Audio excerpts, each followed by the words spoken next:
आज ना बात होगी क्रिकेट की, ना बात होगी विराट कोहली की, ना ही बात होगी रोहित शर्मा की और ना ही बात होगी बाबर आजम की। जी हाँ, आपने हमेशा हमें बात करते हुए देखा होगा क्रिकेट के हवाले से, मगर एक ऐसा इवेंट गुजरा जिसने पूरी तारीख को बदल के रख दिया। जी सुभान भाई, मैं बात कर रहा हूँ नीरज चोपड़ा की और मैं बात कर रहा हूँ अरशद नदीम की, जिन्होंने हिस्ट्री को रकम कर दिया। क्या हुआ, कैसे हुआ, डिटेल में बात करेंगे सुभान गनी के साथ। सुभान भाई, क्या कर दिखाया अरशद नदीम ने? सबसे पहले तो जी अरशद को और पाकिस्तान को मुबारकबाद, और उसके बाद इंडिया को मुबारकबाद। Last time defending champion Neeraj Chopra और इस मर्तबा champion Arshad Nadeem. Last time Arshad Nadeem 5वीं पोजीशन, इस मर्तबा Arshad Nadeem Olympic record holder. 118 साल की हिस्ट्री के अंदर पहली मर्तबा ऐसा हुआ है कि किसी एथलीट ने 90 मीटर से ज्यादा के थ्रो के अंदर कामयाबी हासिल की और ओलंपिक रिकॉर्ड कायम किया है। कोई आम रिकॉर्ड नहीं है, यानी एक पूरी सेंचुरी, पूरे 100 साल। थोड़ा सोचिए कि 100 साल के अंदर किसी ने भी 90 मीटर से ज्यादा की थ्रो कभी की ही नहीं, और अगर वो थ्रो आई है पहली बार तो कहां से आई है? पाकिस्तान से, अरशद नदीम से आई है वो थ्रो। मुझे अरशद नदीम के अंदर शुएब अख्तर की झलक नजर आई है। लग रहा था जैसे रावलपिंडी। सुभान भाई, ये ज्यादती होगी। आज हमने क्रिकेट की बात नहीं करनी, आज हम क्रिकेट की बात नहीं करने वाले। मुझे अरशद नदीम के अंदर अरशद नदीम नजर आया था, और जब वो भाग रहा था तो मैंने सोचा, मैंने कहा या अल्लाह, आज अगर पाकिस्तान को ये कामयाबी मिल जाती है, क्योंकि अरशद की जो हिस्ट्री है वो ऐसी है कि इसके पास जेवलिन के अच्छे पैसे नहीं थे कि ये कोई अच्छी क्वालिटी का जेवलिन परचेज कर सकता। ये स्पॉन्सर्स की तलाश में रहा 2020 के ओलंपिक से लेके 2024 के ओलंपिक्स तक, और इसको कोई अच्छा स्पॉन्सर नहीं मिल सका। ये ऐसा प्लेयर है कि जो अपने बलबूते पे सिंगल हैंडेडली अपनी एफर्ट्स करता रहा, स्पॉन्सर्स की तलाश में रहा, लेकिन आखिरकार इसको कोई छोटे मोटे लोकल स्पॉन्सर्स मिले, उन्होंने इसको जेवलिन लेके दिए। उनमें से एक ने कहा कि चलो हम आपको महीना पहले जर्मनी या नीदरलैंड्स के अंदर प्रैक्टिस करवा देंगे।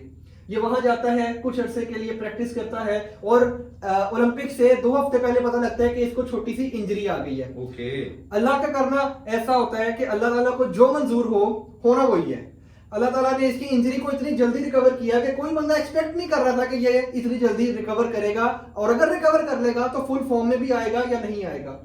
और जब अरशद ने वो थ्रो की है 92.97 मीटर्स, तो ना सिर्फ पाकिस्तान हैरान था, ना सिर्फ इंडिया हैरान था, पूरी दुनिया हैरान थी कि ये बंदा आया कहां से है, पता लगाओ दे। और इंडिया का बार बार इसलिए जिक्र किया जा रहा है कि ये वो स्पोर्ट है कि जहां पर पाकिस्तान के साथ साथ इंडिया भी सरे फहरिस्त रहा है, और बल्कि पिछले 8 या 10 साल में नीरज चोपड़ा मुसलसल हर जगह पर फाइनल ही जीतते रहे हैं। और ये जहां भी पाकिस्तान होगा वहां इंडिया साथ जरूर होगा। यहाँ ये कहना मतलब सही रहेगा कि जहां इंडिया होगा वहां वहां पाकिस्तान भी करीब करीब ही रहेगा, ऐसा पहुंच ही जाएगा, ऐसा पहुंच ही जाएगा। मुझे याद है कि जब नीरज ने और अरशद ने पिछले ओलंपिक्स के अंदर बड़ी अच्छी परफॉर्मेंस दिखाई, नीरज ने गोल्ड मेडल जीता, तो उससे पहले मेरा ख्याल है कि पाकिस्तान के अंदर जेवलिन को कोई समझता भी नहीं था कि ये क्या चीज है, ये है क्या, ये नेजाबाजी होती कैसे है, ये सिर्फ देखने की हद तक थे। लेकिन जब नीरज आए और नीरज के साथ अरशद आए, तो इन दो बंदों ने एशिया के रीजन के अंदर जो दुनिया का सबसे बड़ा बरे आजम है, वहां पर उन्होंने इस गेम को इंट्रोड्यूस करवाया। और आज मैं आपको बताता चलूं कि पाकिस्तान के पास तो अभी भी अरशद नदीम है, इंडिया ने इस वक्त 3 मजीद प्लेयर तैयार कर लिए हैं जो नीरज के साथ आए हैं, और इस बार ओलंपिक्स में वो उन्होंने हिस्सा लिया है। देखें, आहिस्ता आहिस्ता इंप्रूवमेंट आती है। अरशद पिछली दफा 5वीं पोजीशन पे थे, इस मर्तबा गोल्ड मेडल पे आए हैं, तो हो सकता है कि कल को वो प्लेयर्स भी आगे आ जाएं। और अरशद नदीम की वजह से पाकिस्तान के अंदर वो खुशी आई है इस बार जिसको बयान नहीं किया जा सकता सुभान भाई। उसकी रीजन ये है कि न जाने कितने ऐसे लोग होंगे जो मेहनत से दूर भाग रहे थे, मगर Arshad Nadeem is a first example for them कि वो लोग मेहनत करें और वो लोग पूरी दुनिया में पाकिस्तानी झंडे को लहरा दें। और कल मैं पोडियम को देख के इतना खुश हुआ कि वेरी फर्स्ट टाइम हमने देखा, न जाने 40 साल के बाद के पाकिस्तान के अंदर एक गोल्ड आया, बल्कि एक मेडल आया, और बल्कि वो गोल्ड की सूरत में आया कि पाकिस्तान पहले नंबर पे था और दूसरे नंबर पे दूसरे देश थे।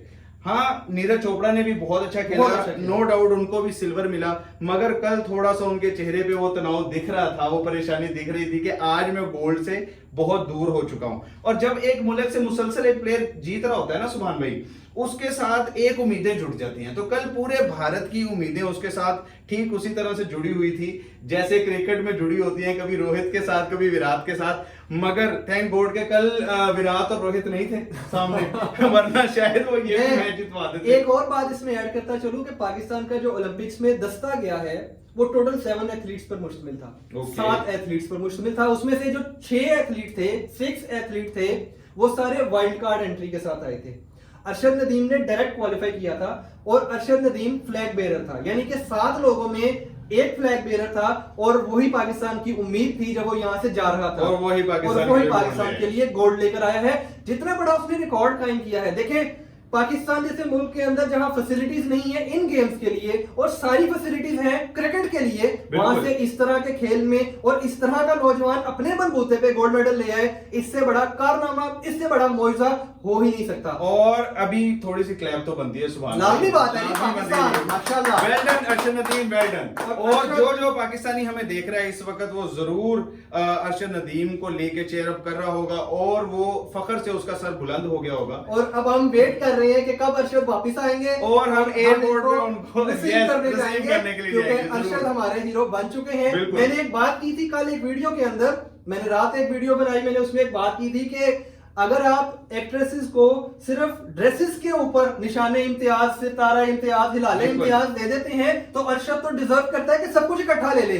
क्योंकि उसने जो परफॉर्मेंस दिखा दी है सेंचुरी के अंदर एक मर्तबा आती है और वो सेंचुरी के अंदर एक मर्तबा अब आई है। और ये जो रिकॉर्ड है ये ठीक उसी तरह का रिकॉर्ड है जो शोएब अख्तर ने, मैं उनको कोड इसलिए कर रहा हूं क्योंकि उन्होंने भी जो रिकॉर्ड बनाया है अपनी तेज तरीन बॉलिंग का, ठीक उसी तरह ये रिकॉर्ड भी ओलंपिक्स की हिस्ट्री, शायद ये हिस्ट्री बन जाएगा क्योंकि आज तक 108 साल में किसी ने 90 मीटर को टच भी नहीं किया।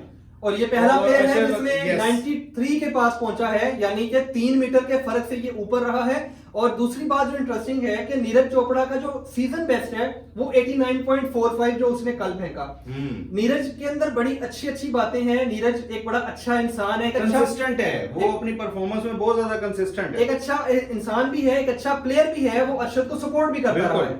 और नीरज के अंदर जो एक चीज लैग कर रहा है जो मुझे फील हुआ है कि आज तक वो 90 मीटर को टच नहीं कर पाया।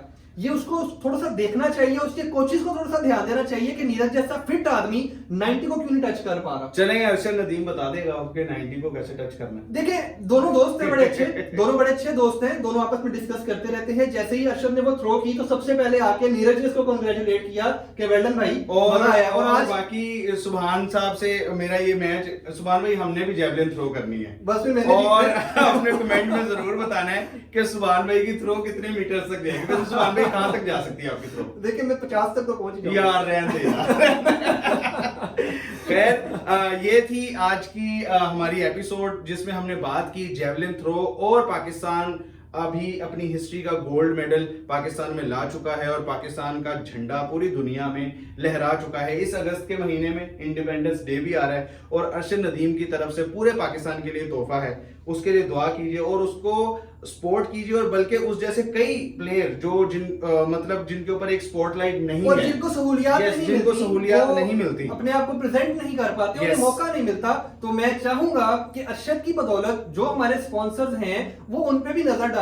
सिर्फ जेवलिन नहीं, हो सकता है कि हम शूटिंग में, हम स्विमिंग में या हम किसी दीगर एथलेटिक्स की जो गेम्स हैं उनमें भी मेडल लेकर आ सकें। स्क्वॉश में इतना नाम रहा पाकिस्तान का, लेकिन अब स्क्वॉश का बड़ा बुरा हाल है। हॉकी में बहुत ज्यादा मतलब नाम रहा। मेरा ख्याल है पहला मेडल 1984 में हॉकी में आया था, gold medal. Yes, gold medal hockey लेके जो लास्ट टाइम हमने विन किया था। और अभी हॉकी का भी बड़े बुरे हालात अब तो हॉकी हम बड़ा अफसोस से कहना पड़ता है, क्वालिफाई भी नहीं कर पा रहे हम ओलंपिक। खैर ये थी जी आज की एपिसोड। गूगली क्रिक को जरूर लाइक कीजिए, सब्सक्राइब कीजिए और ज्यादा से ज्यादा हमारी वीडियोस को शेयर कीजिए। सुभान भाई का भी चैनल है, प्लीज सुभान गनी O2 के चैनल को जरूर सब्सक्राइब कीजिए, लाइक कीजिए, फॉलो कीजिए, शेयर कीजिए। इस तरह की बातें मैंने आपसे पहले भी कहा था कि जो हम प्रेजेंट करेंगे ना कितों नहीं मिलनी है। बिल्कुल।